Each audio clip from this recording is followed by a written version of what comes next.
सरकारी बिजनेस नभएको हुनाले सरकारको अनिवार्य उपस्थिति यो विषयमा रहनुपर्छ भन्ने चाहिँ छैन।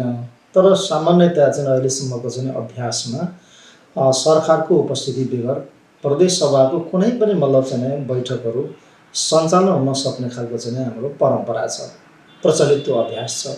यो अभ्यासलाई तोड्ने काम सभामुखले चाहिँ गर्नुभएको छ। त्यसो हुँदाखेरि चाहिँ अब उहाँले यो प्रक्रियालाई कसरी अगाडि बढाउनुहुन्छ, कसरी टुङ्ग्याउनुहुन्छ, अब यो उहाँले सोच्ने कुरा हो। अब हामीले त गम्भीर प्रश्न हामीले उठाइ नै सक्यौँ।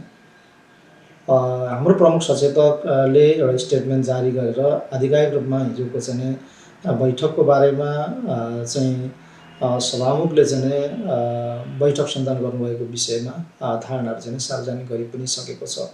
त्यसो हुनाले हामीले जे विषय असाध्यै गम्भीरतापूर्वक हामीले उठाएका हौँ, कम्तीमा पनि गलत खालको अभ्यासहरू परम्पराहरूको चाहिँ सुरुवात नहोस्। हामी पहिलो पटक संहिताको चाहिँ कारण गरिराखेका छौँ र यो पहिलो चाहिँ अभ्यास हो प्रदेश तहको चाहिँ संरचना।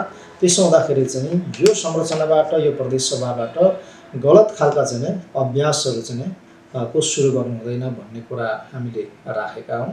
तर जबरजस्त अब यो विषयलाई अगाडि बढाइएको हुनाले स्वाभाविक रूपमा एउटा प्रक्रियाबाट यो टुङ्गिन्छ नै र नेपाली कांग्रेसले सायद एउटा आधिकारिक निर्णय गर्छ। त्यो निर्णय गरिसके पश्चात या त नेपाली कांग्रेसले अविश्वासको प्रस्तावको पक्षमा निर्णय गर्छ।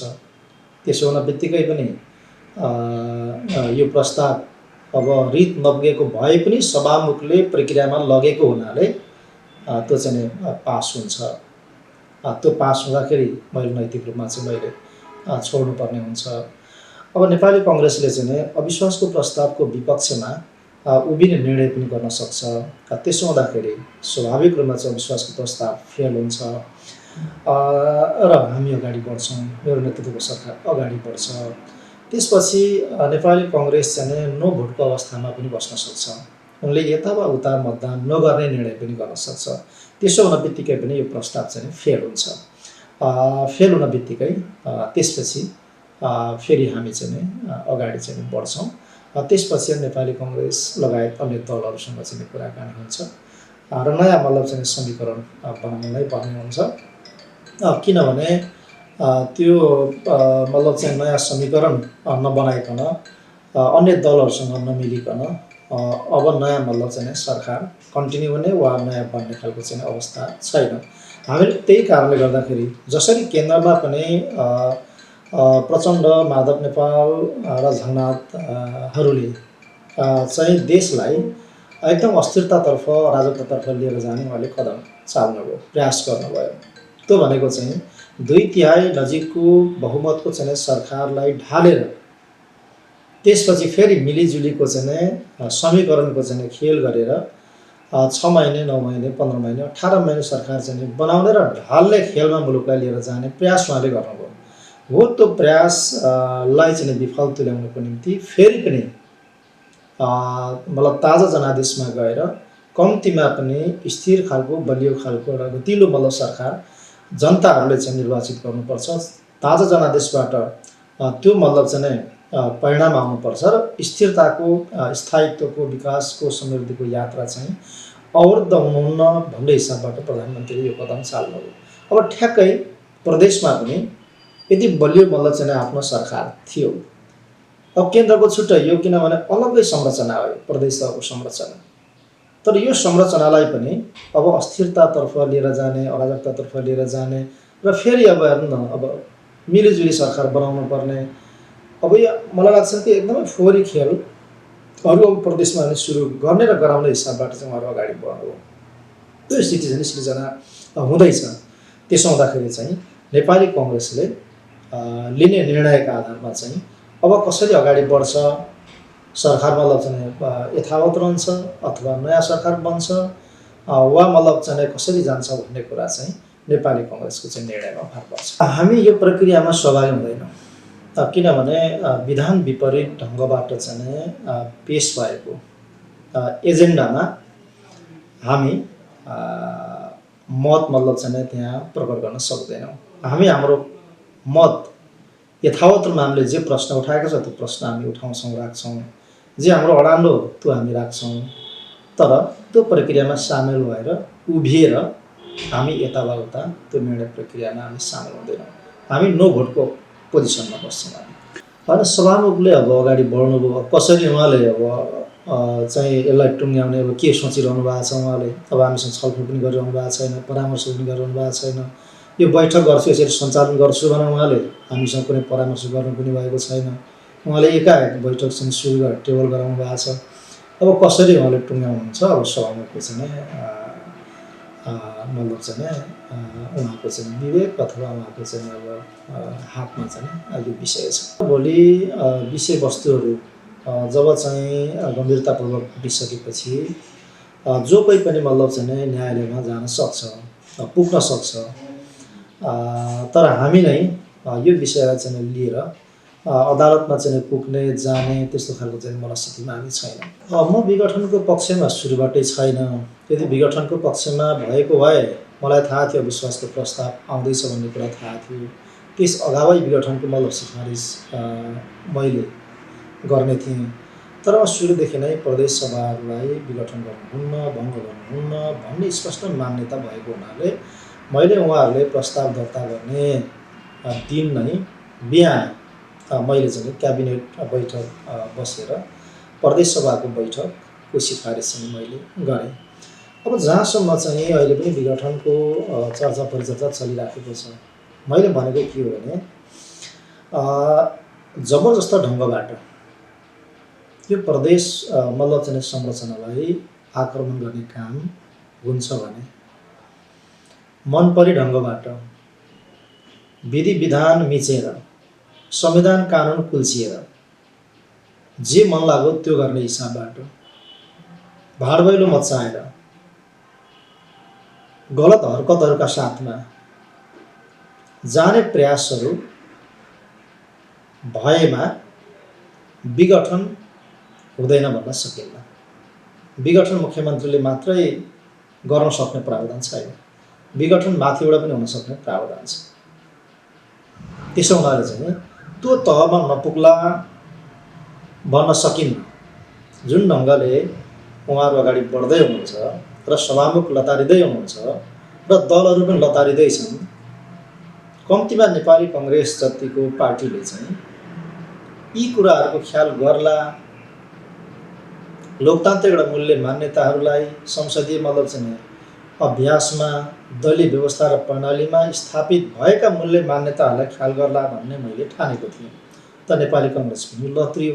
अब किन लत्रियो? नेपाली कङ्ग्रेसले नै यसको जवाब देला। तर मतलब चाहिँ यो विषयलाई जुन तरिकाले अगाडि बढाइयो यसले एकदमै गलत एउटा नजिर, गलत एउटा चाहिँ अभ्यास र परम्पराको चाहिँ सुरुवात गरेको छ। र भोलि यसबाट चाहिँ आउन सक्ने सम्भावित दुष्परिणामहरूको जिम्मेवारी चाहिँ मूल रूपमा सभामुखले लिनुपर्ने हुन्छ, बोक्नुपर्ने हुन्छ। त्यसपछि यो प्रक्रियामा, अनुचित प्रक्रियामा चाहिँ लतारिने सबैले चाहिँ त्यसको जिम्मेवारी चाहिँ बोक्नुपर्ने हुन्छ। अब यो नजिरबाट, यो अभ्यासबाट चाहिँ जसले पनि अब दलको विधान तपाईँले च्याचुट पारिसक्नुभयो, दलको विधानको ख्याल नगरिकन जो कोही मान्य सदस्यहरूले पनि, दलका सदस्यहरूले पनि जस्ता सुकै मतलब चाहिँ विषय पनि लिएर जान सक्ने भए र त्यसलाई खारेज गर्ने, यताउता पेन्डिङ गर्ने अब स्पेस त्यो ठाउँ अब सभामुखलाई हुँदैन। जुनसुकै विषय गए पनि सभामुखले टेबल गर्नुपर्छ।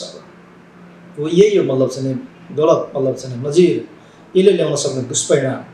भोलि जुनसुकै विषय जसले पनि, जतिजनाले पनि मतलब चाहिँ बोकेर दर्ता गर्न सक्ने भए अनि त्यो प्रस्तावलाई सभामुखले डस्टबिनमा हाल्न अब पाउँदैनन्।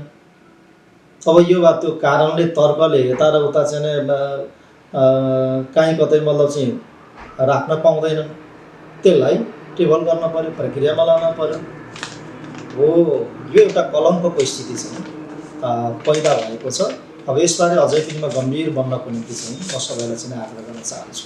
उहाँहरू जुन तरिकाले अगाडि बढ्नुभयो र सभामुखले जुन तरिकाले चाहिँ लतारिएर उहाँले अगाडि बढाउनुभयो, मेरो विचारमा अब उहाँले अब कसरी यसको ल्यान्डिङ गर्ने टुङ्ग्याउने हो सभामुखको के छ अब दिमागमा थाहा छैन। तर मेरो विचारमा यो अब खारेज हुने फिर्ता हुने अवस्थामा अब रहेन। यो अब सभामुखले तय गर्ने प्रक्रिया बाट न यो विषय चाहिँ किनारा लाग्छ। यो अविश्वासको प्रस्ताव सिधै फेल हुन्छ। यो पास हुने प्रस्ताव होइन। यो प्रस्तावले टेबल गरेको कुरा सुन्नुभयो नि, त्यो यहाँ मुख्यमन्त्रीले काम गर्न नसकेर अयोग्य भएर अनि नालायक भएर ल्याएको होइन। प्रधानमन्त्रीले चाहिँ संसद विघटन गरेको र संसद विघटन गरेको कुरालाई मुख्यमन्त्रीले समर्थन गरेको हुनाले ल्याएको, यस्तो पनि तर्क हुन्छ? यस्तो पनि मतलब चाहिँ प्रस्ताव हुन्छ? त्यसो हुनाले यो कोही मान्य सदस्यहरूले प्रस्तावको मन्तव्य र प्रस्तावको चाहिँ प्रस्तावलाई समर्थन गरेर पास गर्ने भन्ने कुरा त्यहाँ हुनै सक्दैन। त्यसो हुनाले चाहिँ नेपाली कांग्रेस, जनता समाजवादी पार्टी, अर्को मतलब चाहिँ लिम्बुवानसँग सम्बन्धित पार्टी, राष्ट्रिय प्रजातन्त्र पार्टीले अविश्वासको प्रस्तावको विपक्षमा उहाँहरूको भिड हुन्छ।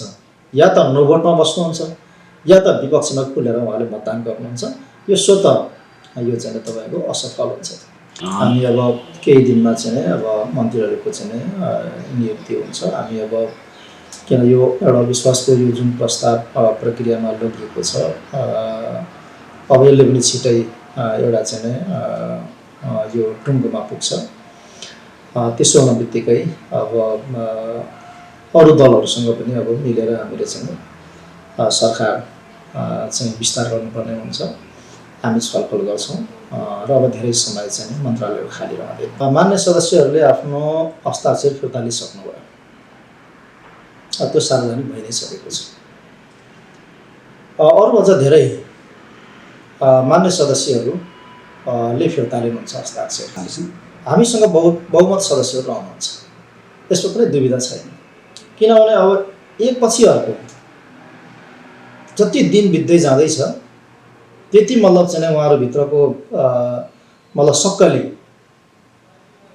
उहाँहरूका चाहिँ अनुहारहरू उदाङ्गिँदै गइराखेको छ र मान्छेले कुरा मतलब बुझ्दै भ्रमबाट मुक्त हुँदै फर्किने क्रम चाहिँ जारी छ। र एकदम राम्रो मतलब चाहिँ मेजोरिटी मेरो नेतृत्वमा कायम हुन्छ।